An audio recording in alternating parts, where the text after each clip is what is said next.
I want you to think about two words that serve as the key to help you decide whether or not God exists. And we're going to do that today by taking a look at something that I've named the God equation. This is an equation that I've come up with to help you decide whether or not you should believe that God exists. But before we see the equation, I need to introduce you to this man right here. His name is Lawrence Krauss. He's a theoretical physicist, cosmologist, and author. And if you didn't know, he's also an atheist. And as an atheist, he believes that something can come from nothing. As a matter of fact, he wrote a book about it. And spoiler alert, it's called A Universe from Nothing. As an atheist, he also believes that life can come from non-life, that order can come about on its own, and that the information contained in DNA can also come about on its own. But here's the thing, nobody knows how any of this is possible. See for yourself. Well, then who did create the heavens and the earth? Why do you use the word who? You see, you immediately beg the question by using the word who. Well, then how did it get created? Well, by a very slow process. Well, how did it start? Nobody knows how it started. We know the kind of event that it must have been. We know the sort of event that must have happened for the origin of life. And what was that? It was the origin of the first self-replicating molecule. Right, and how did that happen? I told you we don't know. So you have no idea how it started? No, nor has anybody. Nor has anyone else. You see what I mean? They don't know. They have no idea how life can come from non-life. And yet, according to Lawrence Krauss, he has this to say about believing something without evidence. I think the same as you. I want people to understand how the universe really works. As an aside, ultimately, is this other incompatibility between science and religion, that when empirical evidence tells you something, you have to accept it. You heard him for yourself. When empirical evidence tells you something, you have to accept it. And this is what empirical means. Based on, concerned with, or verifiable by observation or experience, rather than theory or pure logic. Well, it should be clear that there is no verifiable, observable evidence that something can come from nothing, and that life can come from non-life. And yet, Lawrence Krauss, Richard Dawkins, and so many others believe these things without any observable evidence at all. And obviously that's their choice. But the problem is that they're deceiving millions into thinking that there is empirical evidence that something can come from nothing and that life can come from non-life, which makes me wonder why they mock people that believe in God. Now, with that in mind, let's get started. Today, we're going to look at something called the God equation. And in order to understand the God equation, we'll need to understand the difference between two words, possible and probable. And understanding this difference is going to help us decide for ourselves, individually, whether it's more logical to believe that a God exists or that no gods exist. So let's start by taking a look at the definition of possible, which means that something may or may not occur. And how about probable? That means that something is likely to be the case or to happen.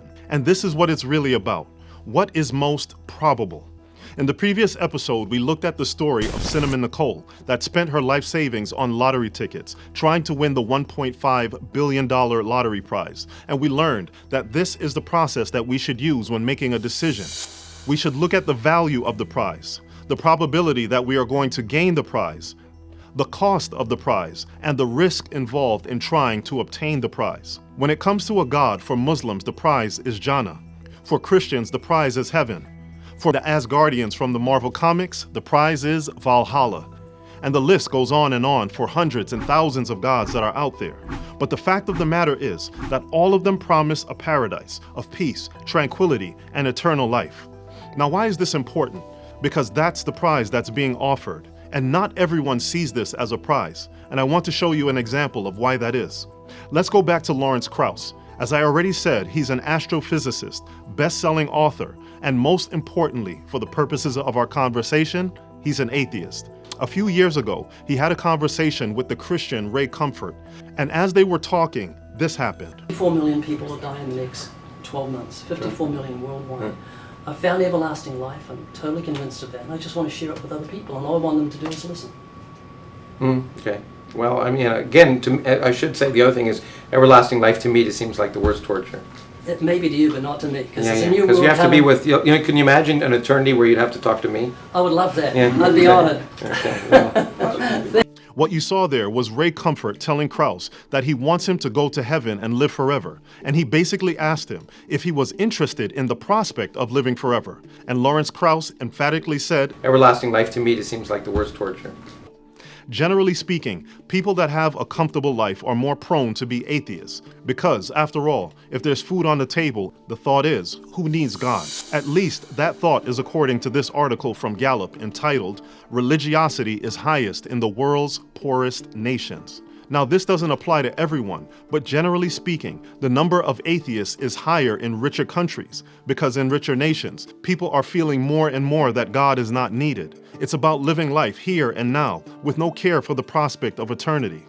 But tell that to the person that's hungry. Tell that to the person that lives in poverty. For them, the prospect of eternal peace and comfort is very important. And that's why that article said that religiosity is higher in poorer countries. And that, my friends, is why the debate over whether or not God exists rages on today. Some see the value of eternity, and some do not. And no, this is not about creating a God to help us with our problems because we can't handle it ourselves. This is about looking at possibility versus probability and making the most logical choice for that which is most probable. I want you to think about this. Everyone has the same information. Everyone is looking at the same universe. Everyone is looking at the same planet. We can all see the beauty. We can all see the precision of the rotation of the planets. We see the precision of the orbits of the planets that never go off track. You can set your clock by it. We see the information and code found in human DNA. In essence, we see beauty, order, and information. And yet, around half of us believe an intelligent mind did this, and half of us believe it all happened by chance. The reason for this is that most people are calculating what I call the God equation, and are making their choice not based on the evidence, not based on what is most probable, but on something outside of the evidence. They're basing their choice on the value of the temporary versus the eternal. Let me explain.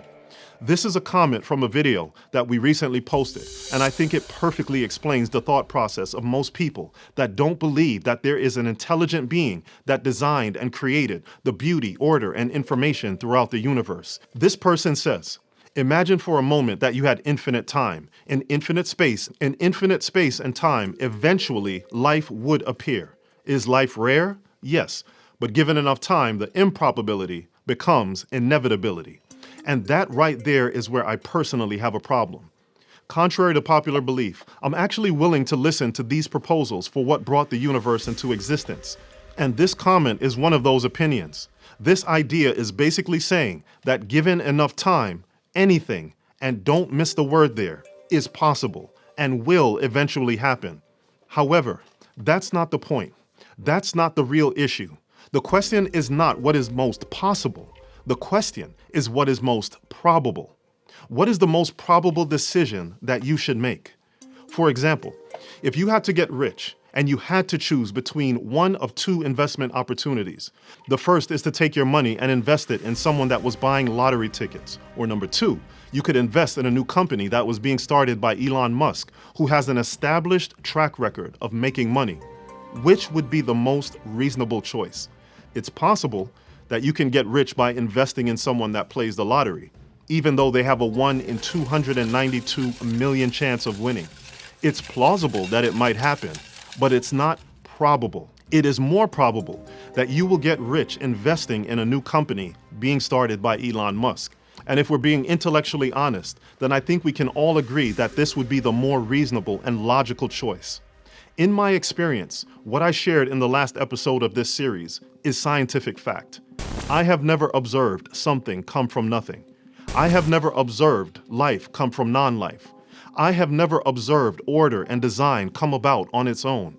I have never observed information being produced outside of an intelligent mind. Maybe you've seen something come from nothing. Maybe you've seen life come from non-life. Maybe you've seen order and design come about on its own. And maybe you've seen information come from a non-intelligent source. But if you haven't, then you need to ask yourself a very important question. Why do you believe that those things are possible? And even if they were possible, again, the point is, are those things probable? Is it more probable that those things came from nothing or that they came from something? Based on the odds from the article we looked at from space.com in the previous episode, the answer to that question is no.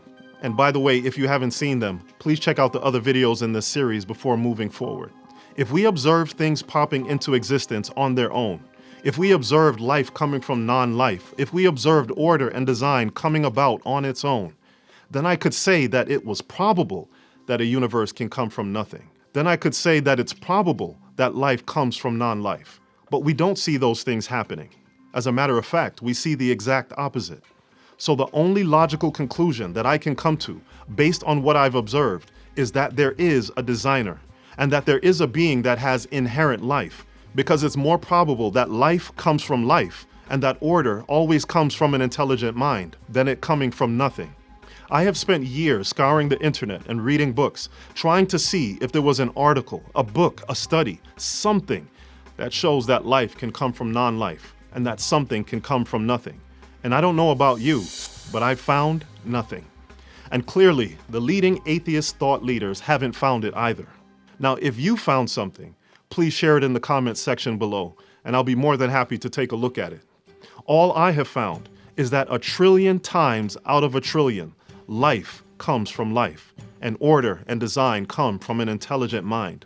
So, why do people still choose to not even entertain the idea that there must be some kind of godlike being out there, somewhere? Why are some not even able to admit that at the least there's a 50-50 chance between the choice of believing in something versus nothing? The answer is because of how they are calculating the God equation. And this is how you calculate the God equation.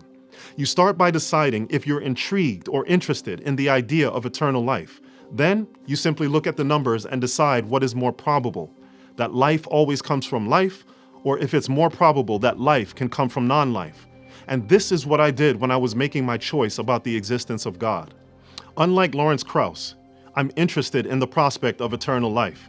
And since there is virtually no evidence that life coming from non-life is even probable, the only logical conclusion that I can come to is that life, order, design, and information can only come from an intelligent mind. And I need to find out if that intelligent mind can reveal themselves. And so my choice is to continue my search to see if I can find that intelligent mind. On the flip side, if you don't value the prospect of eternal life, then it doesn't even matter that there is no evidence that something can come from nothing, and that life can come from non-life. Like Lawrence Krauss, maybe you've already made your decision that the search for God is not worth your time, and that one life is enough for you. Now, I wish you thought differently, but I do respect your decision, and I mean that. But as for me, I think I'll continue the search to complete the God equation, to see if I can find out the cost of this eternal life, whether it's from Allah, Jehovah, Shiva, or any other God. I need to find out how much it's going to cost me, and once I find that out, I will need to calculate the risk involved in making sure that I have found the right God. And so here we are. Some of you may be interested in continuing the journey. Some of you may not, but I'm sure that I am, and I'm sure that my choice is logical, and I'm sure that these men don't have answers for me, because when they had the chance to put a number on it, to give me some type of certainty, they had nothing. Professor Dawkins seemed so convinced that God doesn't exist that I wondered if he would be willing to put a number on it. Well, it's hard to put a figure on it, but I mean, I'd put it as something like, 99% against or something. Well, how do you know it's 99% I don't. say and not 97%? No, I did. You asked me to put a figure on it, and I'm not comfortable putting a figure on it. I just think it's very unlikely. What? But you couldn't put a number on it? No, of course not. No. So it could be 49%. Well, it would be. I mean, I think it's unlikely, but it's quite far from 50%. How do you know? I don't know. I mean, I put an argument in the book. And if they don't know, if they don't have the numbers, then I will need to find the answers for myself. And I hope that it's probable that you'll continue on with me in this journey. Hope to see you again.